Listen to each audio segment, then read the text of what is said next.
Good morning, class. Let's move on to the last concluding lecture of this chapter.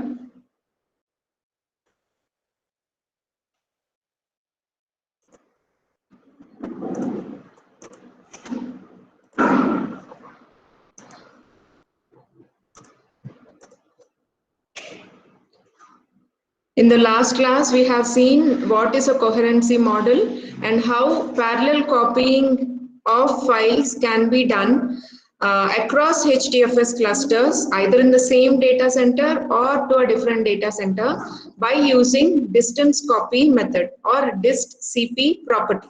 Okay, so in today's class, we'll cover on keeping HDFS cluster balanced and how to use Hadoop archives. So before starting these two topics, let's quickly recap what we have covered in the last class, because these topics are a little confusing. It is always good to recap it once again. Okay. So the coherency model for a file system describes the data visibility of reads and writes for a file. So whenever you're attempting to write data to a file, then the data that is written to the output stream, though it is flushed completely to be written onto the file, still that will not be visible on the file until a complete block of data is written. Right? So when this complete block of data is written, it is always better to call a sync method in order to ensure that one block of data is completely written onto the file, so that that data will be visible to the reader dynamically. Okay, so whenever you want to see that all the flush data is safely written onto the file, only then it should be visible to the reader. It is a good practice to call the sync method on the output stream. Right? After a successful return from this sync method, HDFS guarantees that the data written up to that particular point in the file has reached all the data nodes. Right? So this sync method ensures that the file has reached all the data nodes onto which the data has to be written. Right? All the data nodes means the data nodes in the right pipeline. If the replication factor is 3, name node will send 3 healthy data nodes into the pipeline to which a block of data has to be written. Right? Say if a block of data is waiting to be written to the data nodes, first it will be written to the first data node, making the replication factor 1. Now it is written to the second data node, making the replication factor 2, and the same block is written to the third data node in the pipeline, making the replication factor meet its default replication factor, that is 3. Okay, so in order to ensure that a block of data is written to all data nodes in the pipeline, it is better to call a sync method, which ensures that all the data nodes receive the block of data that has to be written. Right? This is a good practice to use sync method in order to get the data safely written onto all the data nodes before it is visible to the reader. Now, what are the consequences for application design? If at all we use this sync method, are there any overheads that we face? We should see. That is covered in consequences for application design. When we use this sync methods, when we don't use sync method, what will happen, and when we use, what will happen? With no calls to sync, you should be prepared to lose up to a block of data in the event of client or system failure. And no cluster efforts to do that, right? Even a block of data is very, very important to any organization. That is why if at all you're not using this sync method, you should effort to lose at least a block of data when in the event, in case a client or a system fails. But for any application, this is unacceptable, right? Nobody wants to risk losing the data, even it is one block of data.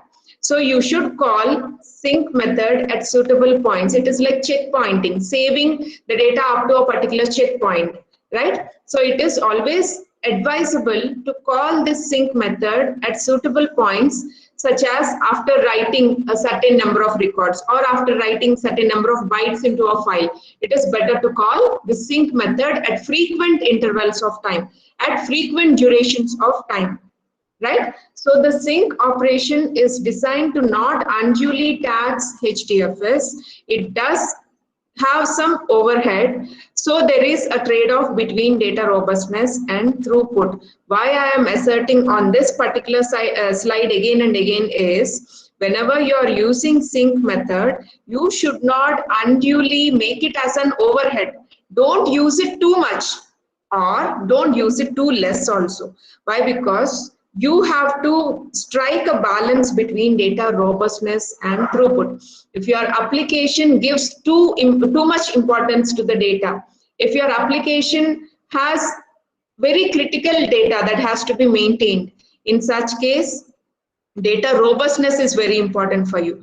But if you have an application that has to very quickly process the data, in such cases, throughput is very important. So based on the context in which you are developing an analysis application, analytics application, in such cases, based on the context, you need to select the frequency of usage of the sync method. Okay, so the data, if you give more preference to data robustness, if you want to give more preference to data consistency or data integrity, in such cases, you sync often, you sync more frequently. But if you don't want to slow down the analysis process, if you don't want to slow down the processing, in such cases, use sync method less often. Use sync method less frequently. You understood now when to use sync more and when to use this method for less number of times. Now, what constitutes an acceptable trade-off is application dependent, and suitable values can be selected after measuring your application's performance with different sync frequencies. So you can't predetermine, you can't a priori decide what about the frequency of usage of this sync method. You see the application performance, what level of performance your application is giving by usage of sync at some frequencies. If the application performance is good, you need not increase the frequency of usage of sync method. But if the application performance is deteriorating, in such cases, based on the context, you can increase or reduce the usage of this sync method, right? Now we have also seen how to parallelly copy data from one HDFS cluster to other HDFS cluster by using dist-cp method, or sometimes we can call it as a property or function, which helps us to copy data from one HDFS cluster to another HDFS cluster. For that, we have seen the Hadoop command using this dist-cp method, how to copy data from name node 1 on one HDFS cluster to name node 2 on another HDFS cluster, right? Now, if there are again some issues here. If both the HDFS clusters are running the same version of Hadoop, identical versions of Hadoop, in such cases, you can use HDFS URI scheme at both the ends, at source end as well as the destination end. But if they are running different versions of Hadoop, in such cases, how to change this URI scheme, that is very, very important.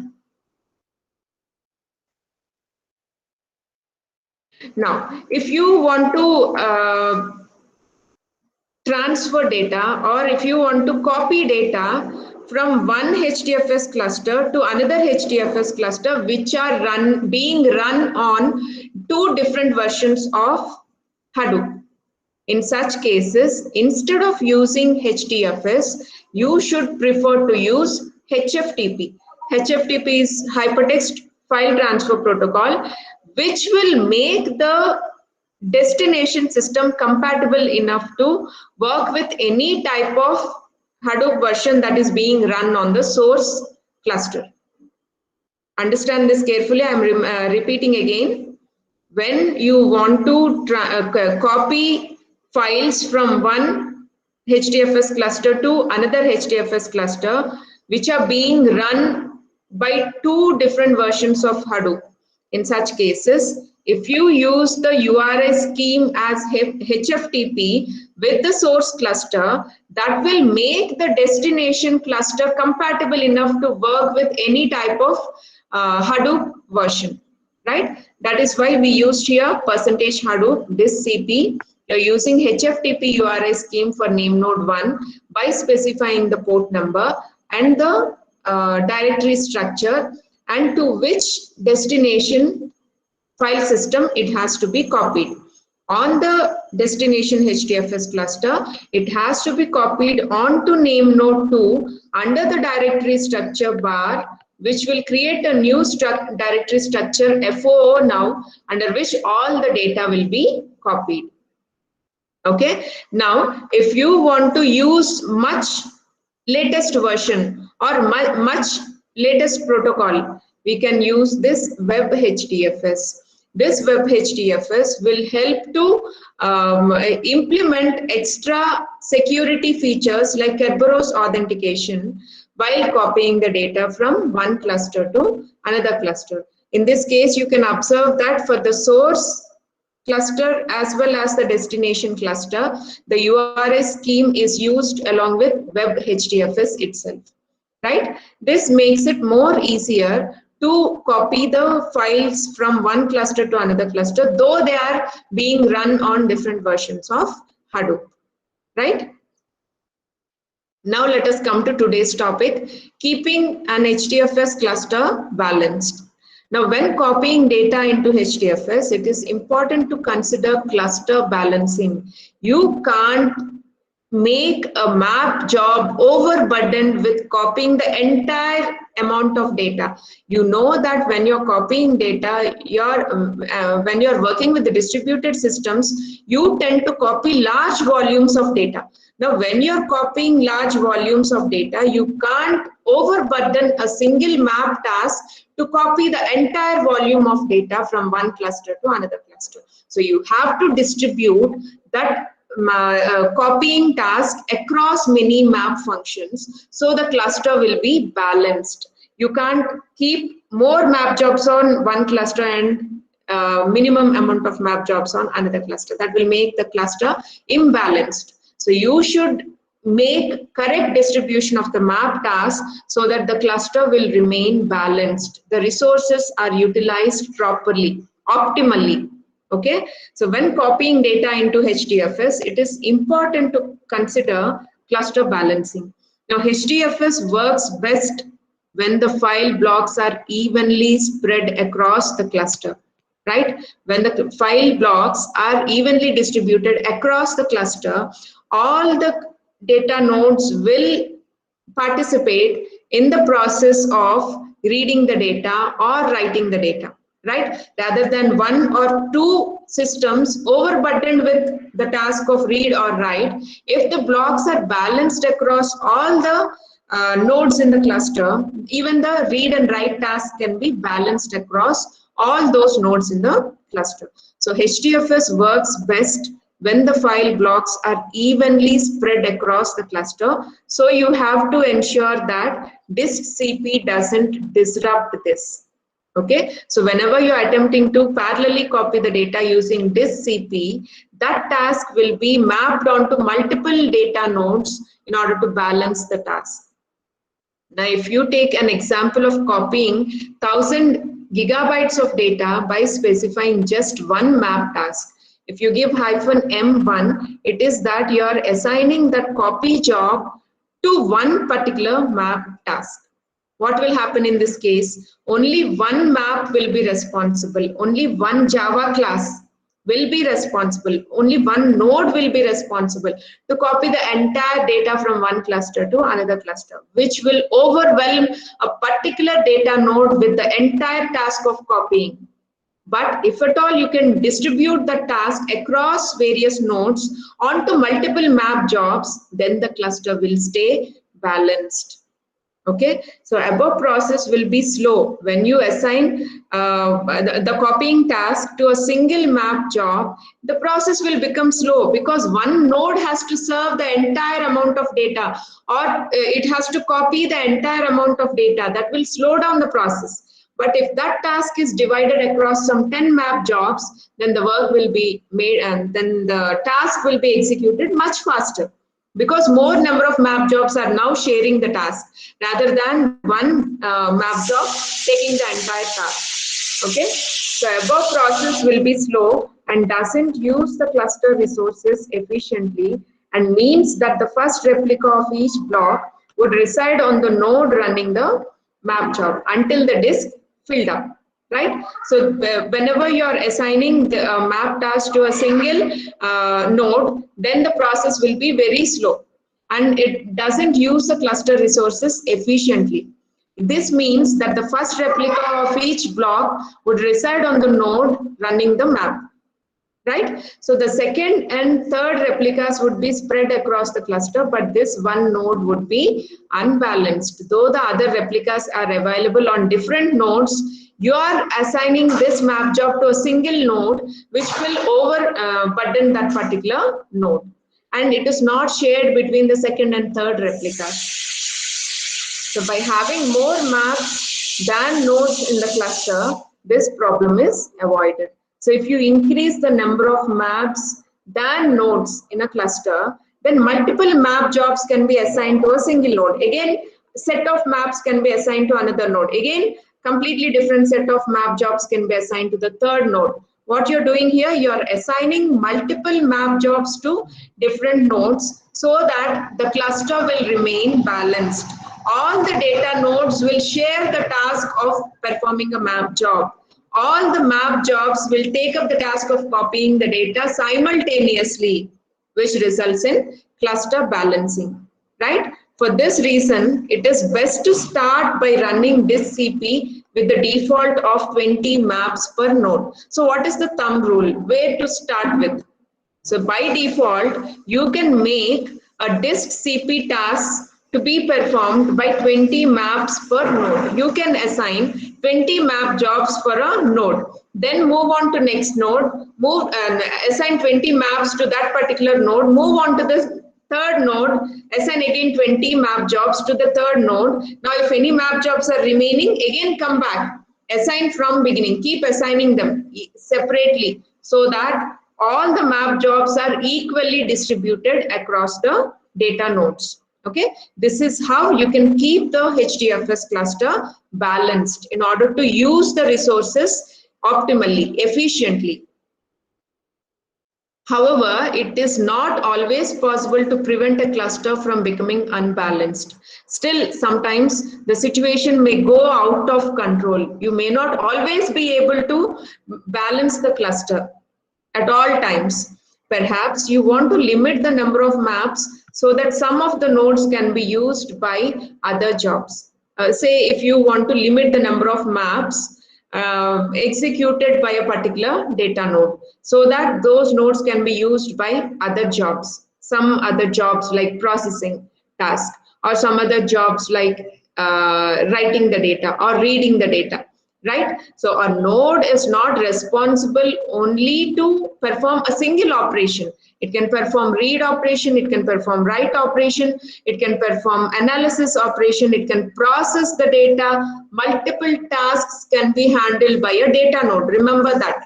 So whenever you want to limit number of map jobs on a particular node, in such cases, you may want it to do some other tasks, right? In such cases, the cluster may become unbalanced.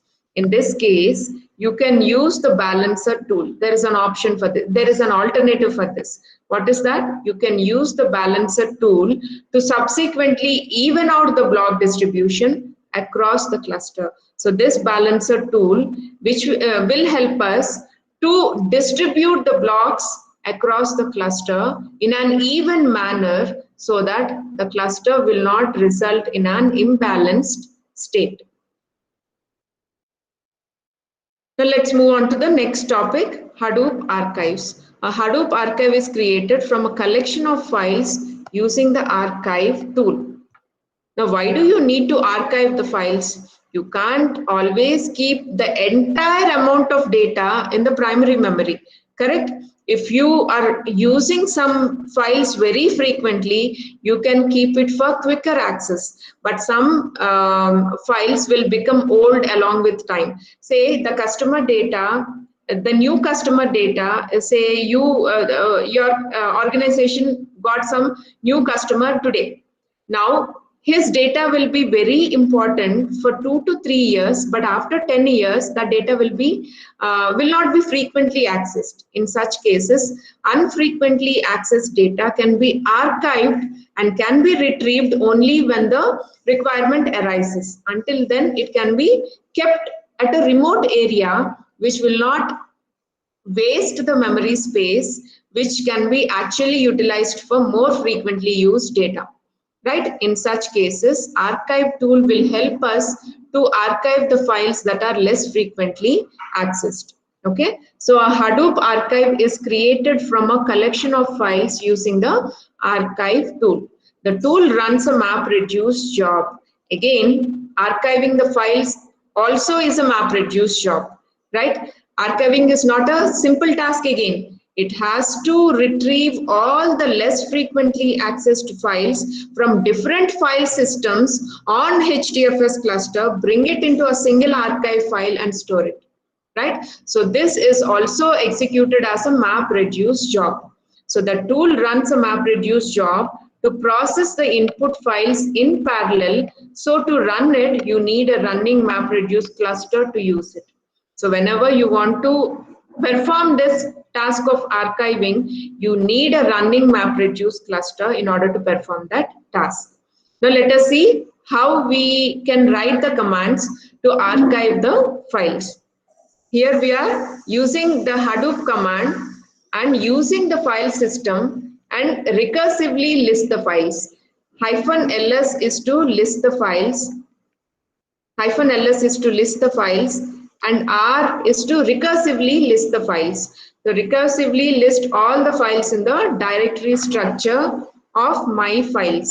Okay, so you're trying to recursively list out what are all the files that are existing under this path. Now under this path, what are the files you have? My files A, my files directory, and my files directory B. There are some subdirectories and there are some files that exist under this directory structure. You know this representation of the files, right? This one, the first part represents the read-write privileges granted for that file. Second part denotes the replication factor. Third one, who is the owner of the file. Fourth part, it indicates to which supergroup that file belongs to. And the next part tells us about the number of bytes of data in that file. And the next part will tell you the latest last modification, date and time will be given. And finally, the absolute path for that file. Okay, so when you recursively list the contents of a directory, then this say this kind of data is displayed. Now we can run the archive command. Observe this archive command carefully. If you want to archive all these files under this directory, my files, then how do you give the archive command?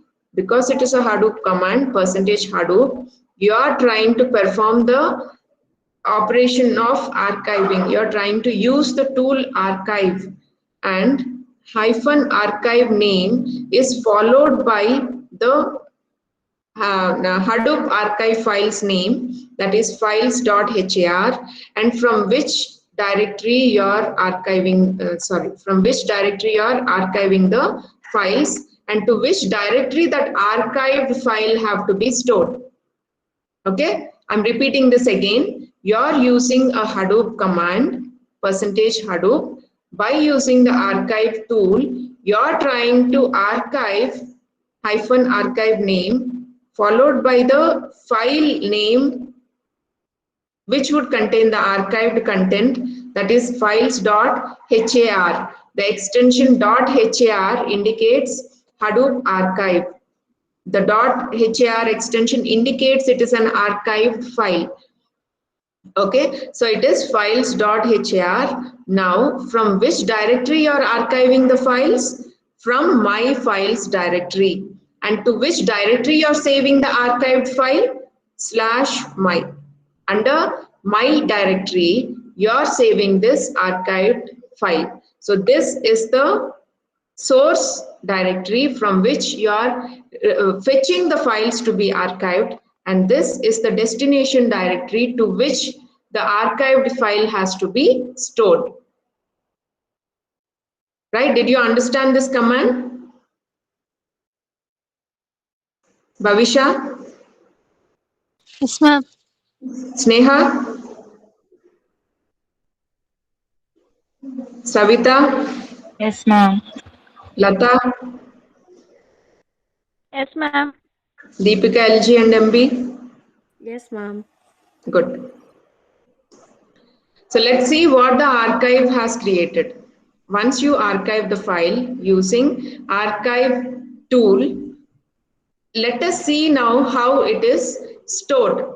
Okay, so use Hadoop command again. From the file system, list the files that are stored in my directory. You know that the archived file is stored in my directory, right? So under this, you want to list out what are all the contents you have in that directory. Now it found two items. What are those? It has my files, all the files it has, along with the archived file. You might have noticed when you're zipping some files in a particular folder, you will have the folder as well as the zipped folder also, right? In the same way, you have the directory content and you have the archived content also. Okay, so you have my files directory and my files archived file also. Okay, so those two are displayed when you are displaying the contents of my directory. Now, if you want to know what are all the contents in a archived file, you can give that corresponding command. %Hadoop display from the file system, list out all the contents of archived file files.har from the my directory. Okay, you know that files.har is stored under my directory. Now you want to list out the contents of this files.har. So what does it display? It displays an index, it displays master index, and it displays a part file. Under archive file, you will find three different files. What are those? The index file, the master index, and the part file. This part file, listen carefully, this part file contains all the files in the archive, all the files in the directory in a concatenated manner. So all the contents of the files that are archived will be stored in this part file in a concatenated manner. I'm repeating again, all the files, all the content of the files in the archived file will be concatenated into this part file and appears one after the other. Okay. Now the following command recursively lists the files in the archive. So if you want to list out every file in the archive, you can use recursive listing. So use Hadoop command from the file system, recursively list whatever is archived in the archived file. What is the content that is archived into the archive file? And observe this, you are giving the URI scheme HAR here. You have to change the URI scheme in order to dwell in depth into the archive file. In order to recursively list the entire content of the archive file, you have to change the URI scheme to HAR. Right? So you are using HAR, give the directory content, give the file content from the archive file that is stored in my directory. So it displays all the content of the archived file. Right? You can notice here from the directory, from my directory, from the archived file what all content it has. All these are archived, you notice that, right? All these are the content that is archived under files.har, which is stored in my directory.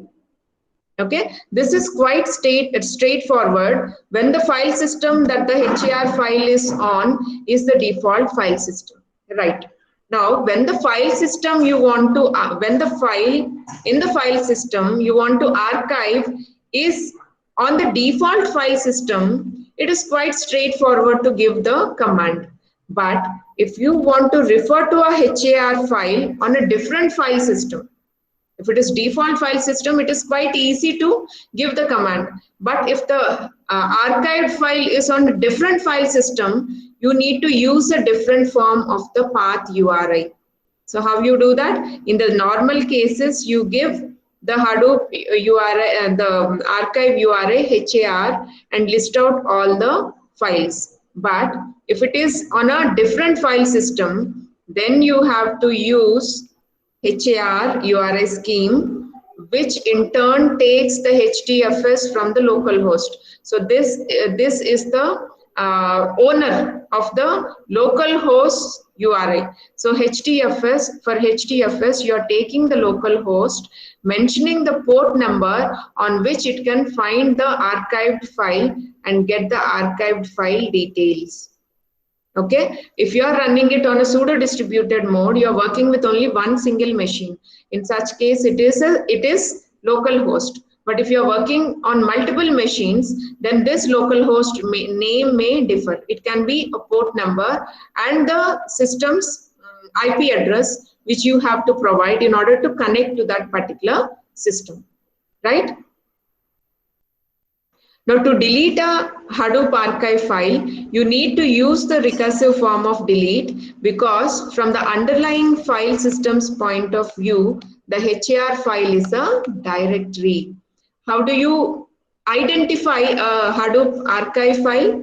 Hadoop archive file is not stored as a file, but it is stored as a directory. Why? Under this archive file, you have many other files that are archived. So it acts as a directory rather than a file. Though you call archived file, it acts as a directory which contains many more files or directories under that archived file, right? So to delete a HAR file, you need to use the recursive form of delete. What is the recursive form of delete?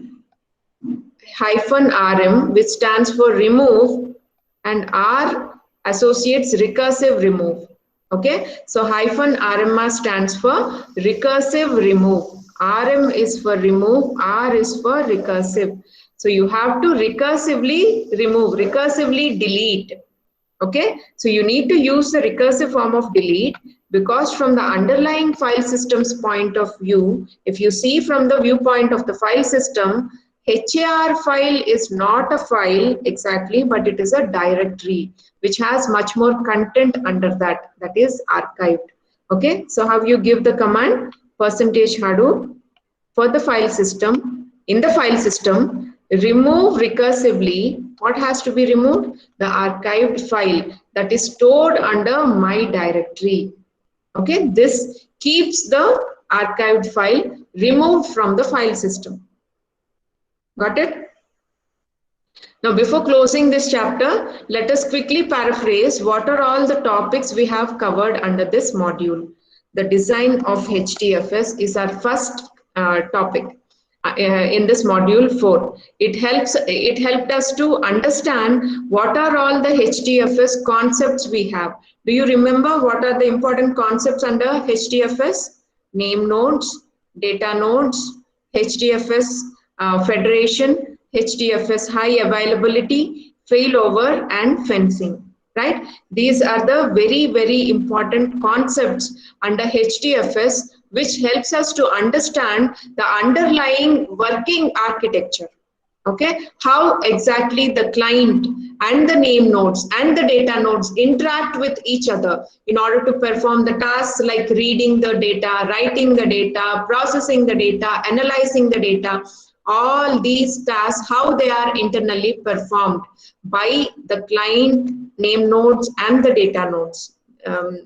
We understood very well under this HDFS concepts. Now, how to use a command line argument, how to use a command line interface in order to set the two default properties, that is the local host and the replication factor when you are running a machine in a pseudo distributed mode.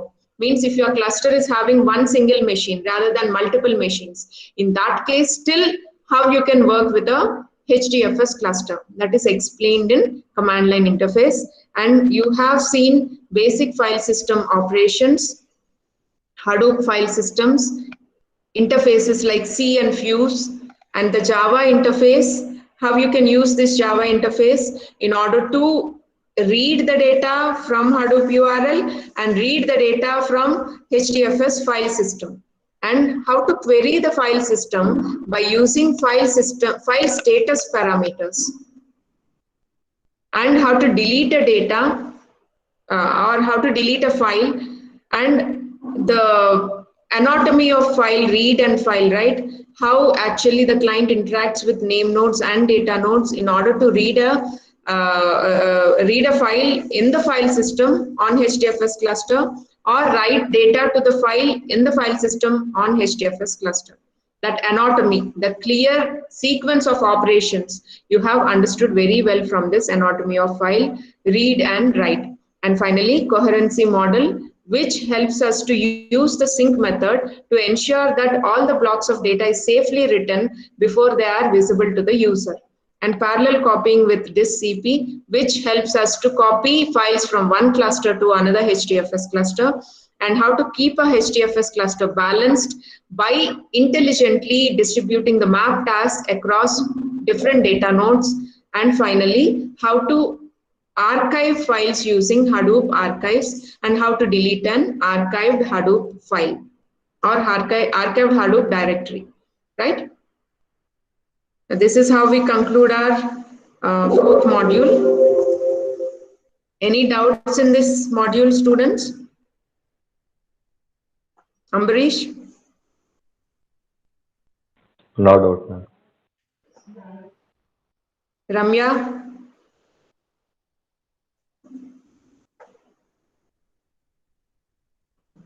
Deepika?